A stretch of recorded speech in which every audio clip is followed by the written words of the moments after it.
Benefactor underwriting for this broadcast has been provided by a grant from Republic Bank. The power of red is back.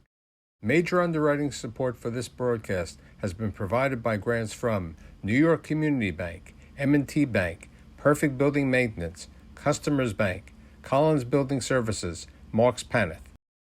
Additional underwriting support has been provided by grants from AmTrust Title, Bank of America, Capital One Bank, Douglaston Development Levine Builders, Flushing Bank, Friedman LLP, Handro Properties LLC, Handler Real Estate Organization, Investors Bank, James D. Kuhn Real Estate Institute at Syracuse University, John Catsimatidis Red Apple Group, New Banks, Meridian Capital Group, Ocean First Bank, RPW Group, TD Bank, the One Stop Property Group, and these friends.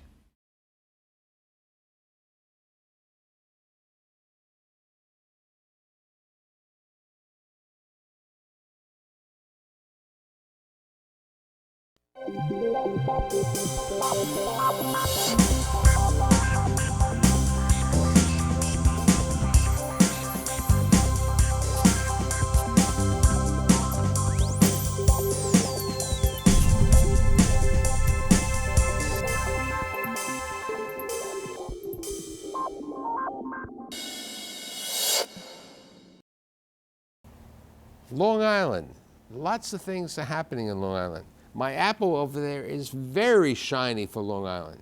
So to discuss the developments taking place in Long Island, I've assembled this group of banker, developers, to tell me what's happening in Long Island. My guests include the man with the money, Brian Terry, who is the regional head for real estate lending at TD Bank, Stephen Dubb, who's the principal at the Beechwood Organization, and last but not least, Scott Berman, who is also principal of the Engel Berman. Principal of Engel Berman and president of the Company. construction division, yes. So let's talk about some unique things that you're doing and what's happening. Talk about Long Beach. I mean, how many years? 40 years? Sure, yeah. So we've got a very exciting new project that's in construction in Long Beach. It was a vacant 6-acre parcel on the Atlantic Ocean that, like you said, has been sitting vacant for 40 plus years. A bunch of developers took a stab at developing it over that time frame. And we recently purchased it, and we are in construction to build a 438-unit residential project, which will be 200 units of condominiums and a 238-unit rental building. How high is the buildings? The condo towers are 9 stories, the rental tower is 10 stories. So it'll be a 2-level parking podium, and above that, we'll do the 2 9-story condo buildings and the 10-story rental building. Any retail or amenities down? There will. So we're doing a bunch of restaurants along the boardwalk, grab and go, and a couple of restaurant concepts. We're working with a bunch of different prospects now, but that's a super exciting element as well for the community. Okay, with regard to that, how responsive was the government, the city of Long Beach, the economic development, the IDA, in helping you out in the project? So the city really did welcome the project. Again, it's been sitting there vacant for so long. It's a huge economic stimulus for the community. To make a project like this work with a rental component, you really do need some sort of tax incentives, and that was part of our process as well. When do you think part of the development will be ready? So it's a 36-month schedule in total. We're going to deliver the first building in 30 months, second building in 33, and the final condo tower at 36. When do you plan to open up your sales office? So we're working through that now. I think it's probably going to be about a year out from delivery is when we'll start really opening up for sales and marketing. So let's go, you're opening up the Selby today? Yeah, so we're starting leasing at the Selby Okay, today. so tell me about the Selby, because that's probably the premier luxury rental in the community of in Nassau County, definitely. Yeah, so it's 237 apartments and hotel rooms, 27 hotels, the rest are rental apartments. They're going to be the nicest rental apartments. This is in Westbury, right? This is in Westbury, yeah, overlooking Eisenhower Park. So Eisenhower Park's about 900 acres, and the apartments at the Selby look at the golf course at Eisenhower Park. So the views are beautiful.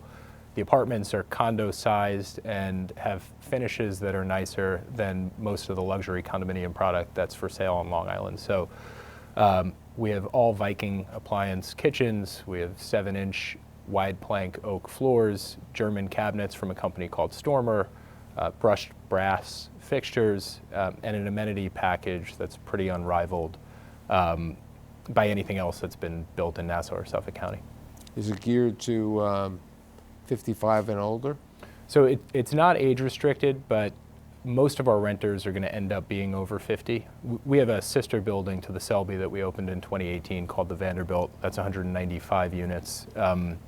And what we found there is most renters tend to be over 50, just by nature of where they are in the cycle of life and what they're looking for in terms of housing. So they tend to be renters who used to own homes on the North Shore or the South Shore of Nassau County and don't want to pay $40,000, $50,000, $60,000 a year in real estate taxes anymore because their kids are no longer in the public school districts and they don't need so much house. So they're accustomed to a certain style of living. And they love the no maintenance lifestyle. They don't have to deal with a landscaper, snow removal, cleaning the gutters, et cetera, all that stuff. And so what we build both at the Vanderbilt and what we've built at the Selby is attractive to them. Are you still seeing a number of people from New York City moving out, let's say buying a second home out in Long Island, or changing their residence to be out in Long Island because they don't want to be in New York? Well, April of 2020, May of 2020, we had a lot of renters come out to the Vanderbilt from the city who just wanted to clear out of the city. We still get renters who come from New York, but it's more of a trickle than the flood it was early in the pandemic. We're seeing the same. We brought about 1,000 rental units online over the last couple of years. Which communities were? So we've got a brand that we call Sutton Landing, which is a senior rental community, about 600 units in 3 projects across Long Island. I do have to say both of you have great websites. Thank you. Really attractive and it gives you a really good approach on that. Thank you. So that's our senior product. Then we also opened up a project in Uniondale. So is it age restricted? They have to be over 55? Correct, yeah. Okay. And then in Uniondale, a 200-unit project we call the Bricks, which is geared towards a younger demographic. And on the senior side, what we're seeing oftentimes is there's some people coming from the city and the boroughs, but primarily it's people who've sold their homes to people coming from the city and the boroughs, and they're moving in to live with us. Okay. Let's talk about, as a banker, where's your interest today in financing different type of projects? in Right. Long Island? Well, TD is very bullish on Long Island, especially in the residential rental segment and also industrial properties. But we're seeing a lot of activity, both with Scott and Steve, and also a lot of transit-oriented developments? transit-oriented developments. And we're seeing the communities finally, after many years, opening up to the rental properties, where for many years it was single home, family development, a lot of NIMBYism, and now we're starting to see where, it's still a long process, I think, for the entitlements on Long Island. I think the average is 7 years. But it's no longer with the frogs, okay? I remember years ago, I think I had Eddie Blumenfeld on, he was saying, those lousy frogs and those other, The spotted salamander. Right, the salamander.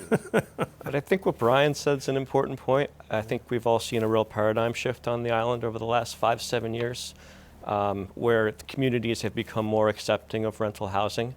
They recognize that a lot of the rental projects are high quality, not necessarily Section 8 or transient, but they're starting to realize that rental can be high quality stuff like the stuff that Stephen and I are building, and communities are recognizing that there's value in having that in their community. And the local politicians are trying to be available and helping out on that. Less obstructionist. I don't know that anybody is calling for it, but like Scott said, it's used to be impossible to get done. Now it's possible.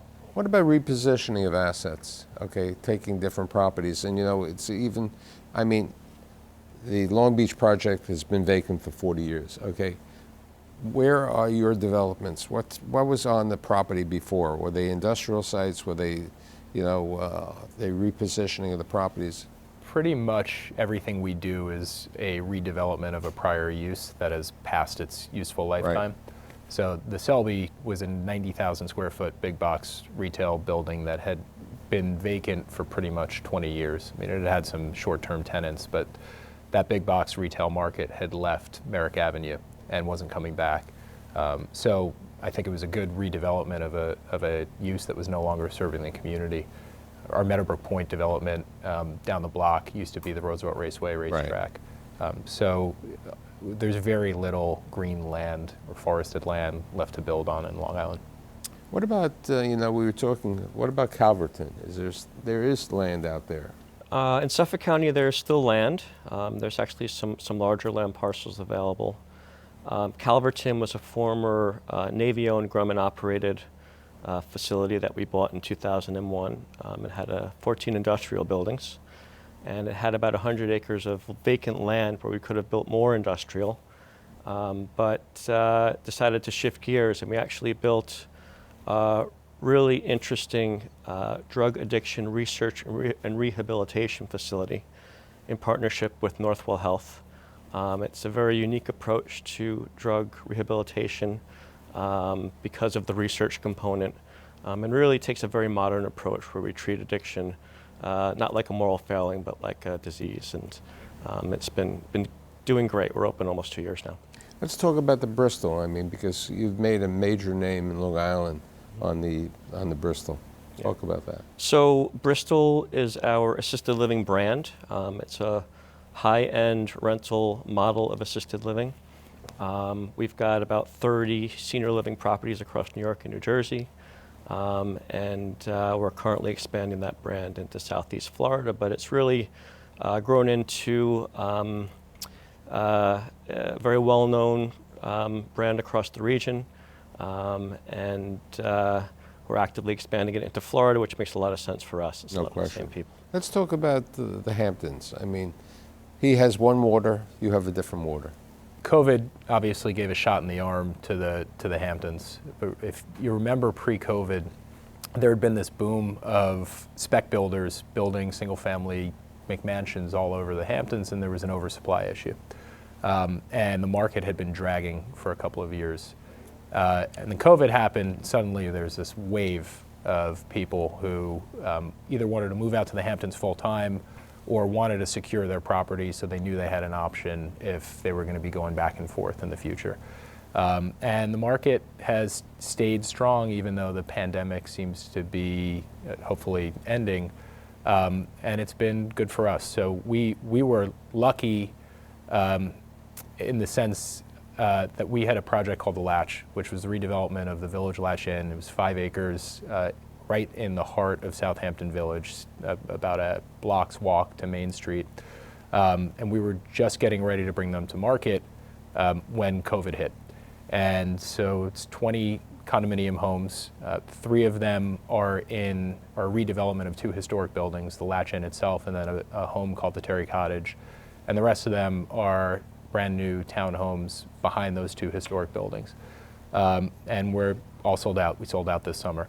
So right now our struggle is just getting the homes built, dealing with the supply chain issue.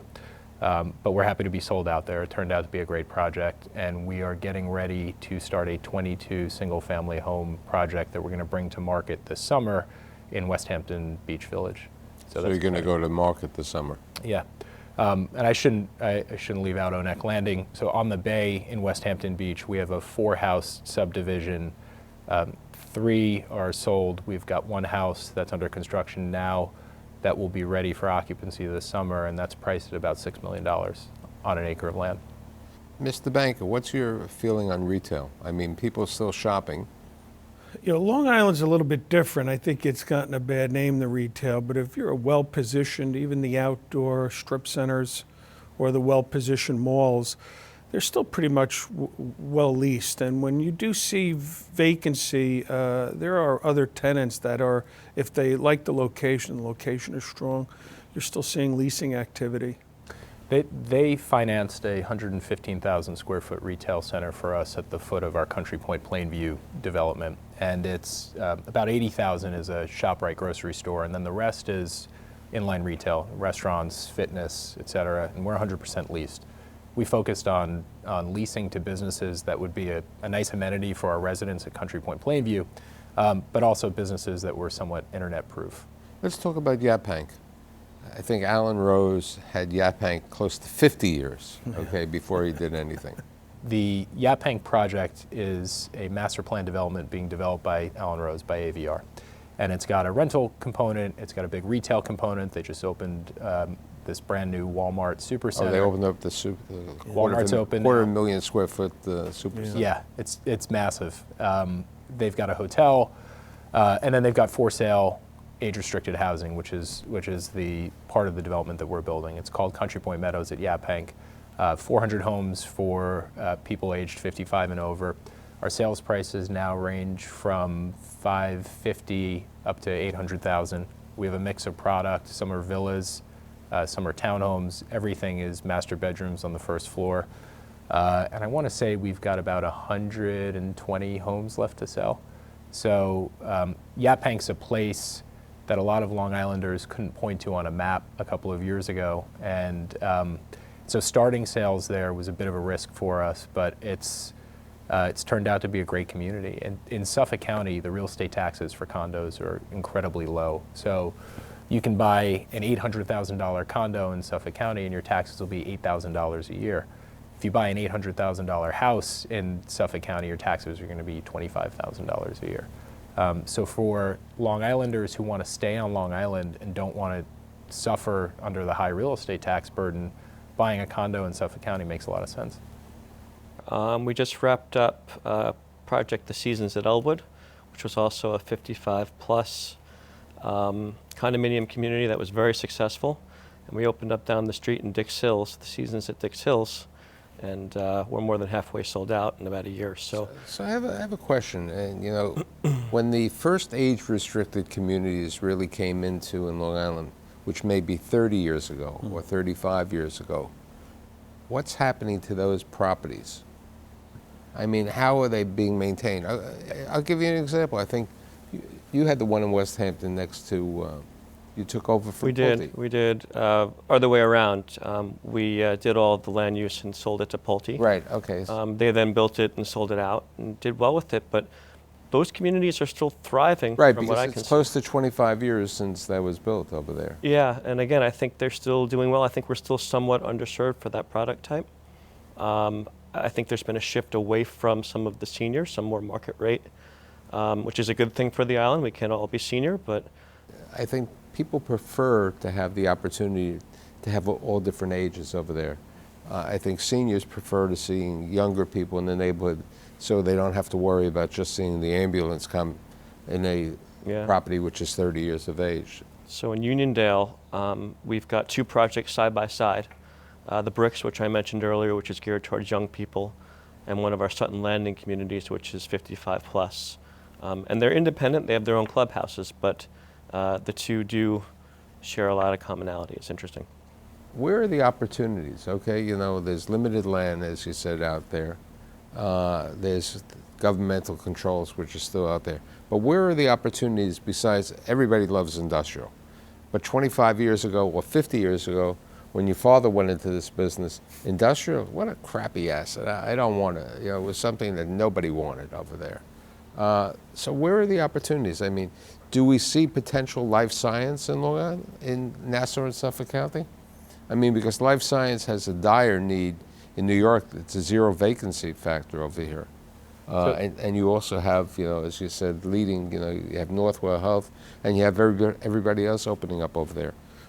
Well, you had mentioned about adaptive use, and what we're seeing a lot of is a lot of the big box retail that maybe is sitting vacant. I'll give you an example. Sears building on Franklin Avenue in Garden City. There's been a lot of consolidation in healthcare. NYU now has a presence in Mineola, joined together with Winthrop. We had a client that purchased that Sears building, and now NYU is leasing that whole building. We're starting to see a lot of that, you know, a lot of that healthcare use come into these buildings, and it's old space that's now being used for medical use, one-stop shopping for them. In a spot where typically NYU couldn't find that amount of space. Winthrop is there's no room to grow it. Right, it's a restricted because Right, of the on its current location, site. on the Mineola So this site. is a great new use of a building that was sitting vacant on Franklin Avenue. So with regard to that, have you done, either one of you, transit-oriented developments out in Long Island? So our Arvin by the Sea project on the Rockaway Peninsula is right at the foot of the Beach 67th Street subway stop, and it's a block away from, it's a block from that subway stop down to the beach. And we've built, the plan is 2,300 residential units. We've built about 1,700 residential units so far. We built a grocery store. We've built inline retail, community retail, dry cleaners, banks, restaurants, et cetera. And we've got a charter school under construction right now. So that's and that's a New York City sponsored project through HPD, and I think that's one of their Many years. just a quick 20 years. I mean, one generation, that's all it is over there. But where do you see, you have to do business even though you're a conservative bank. Right. Well, I mean, we were in the Ronkonkoma hub, which is a Tritech development. That's a 5 or 6 phase project. We did phase 1. It was, I think, almost 500 units, and the absorption there and straight through COVID was very, very strong. And we were recently taken out of that construction loan, and they're starting in on phase 2. We've seen a lot of development in Farmingdale, around the train station, Mineola, Bayshore, to name a few, all within walking distance or sitting right on the train stations. All highly successful. We view our Long Beach project as somewhat transit-oriented as well, because It we're is, so it's close not- to the you're train so close to station. the train, right. And it's a short, 45-minute ride to the city. And we actually believe that we will have a large contingent of commuters because it's just a couple blocks walk. I mean, with Brian bringing out NYU, with the Winthrop situation, with Sinai taking over certain other properties, have you thought of having an amenity like an urgent care center or something healthcare oriented in your retail segments of your properties? We've added telehealth components to our assisted living products, and we've been thinking about doing it in some of our age-restricted communities as well, some of the clubhouses, so similar to what you're talking about, yeah. And everybody, what about pickleball?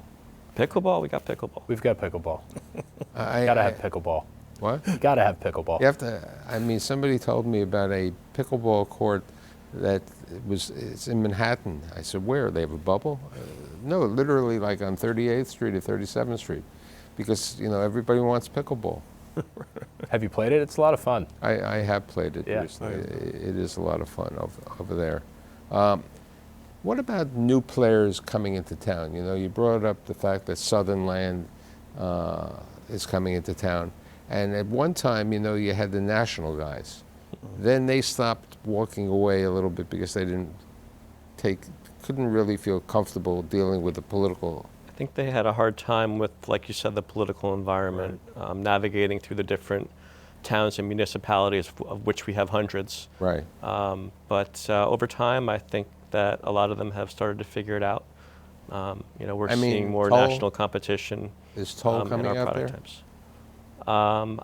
I don't know if they have Yeah, an they've actual not- project. They've announced 2 projects, 2 single-family home projects. So Toll was in the market in the 80s. Right, They had a they- project that did not go well and left the market, and now just announced 2 new projects. One in Dix Hills, one, I believe, in Port Washington, in Nassau County. They're high sales prices, so we'll see how they do. And Southern Lands, they have a major development also.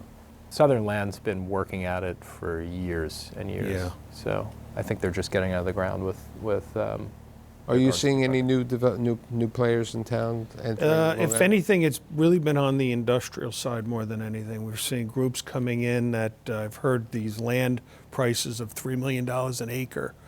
The Newsday printing facility in Melville was a Jersey developer has bought that, and they're reconverting that to industrial use. I haven't seen it to, at least TD hasn't on the residential side.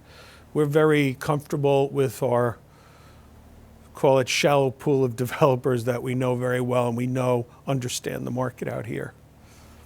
With regard to my question that I had before on, bioscience and life science, do you see that in certain properties? I mean, the Sears building could have been a good example of that. I have to tell you, I don't know enough about it. And, I don't know the tenants. I don't know if there are regulatory issues or what, so I couldn't answer that. What about, you said you did retail. Are you planning to do any more retail? When as part of a mixed-use development, we feel like we've got a good handle on that, but I wouldn't be going out just looking to buy a strip center today. Yeah. We did a lot of retail pre-COVID, primarily because it was a similar site selection criteria to a lot of the senior housing that we were out in the market looking for. So we did deals with Lifetime Fitness and Stop and Shop and a lot of big box, but since COVID, we also haven't been as active looking for it. So I think in summation, as I said before at the beginning, my apple is really shiny. It really looks good to be in Long Island. You have to be patient. I think that's an important thing. You have to be patient, and if you're patient and you run and develop a good property and people are happy with it, you're going to do well. And I'm happy that you tell me what's happening. I'd like to thank Brian, Stephen, and Scott, and I'll see you next week.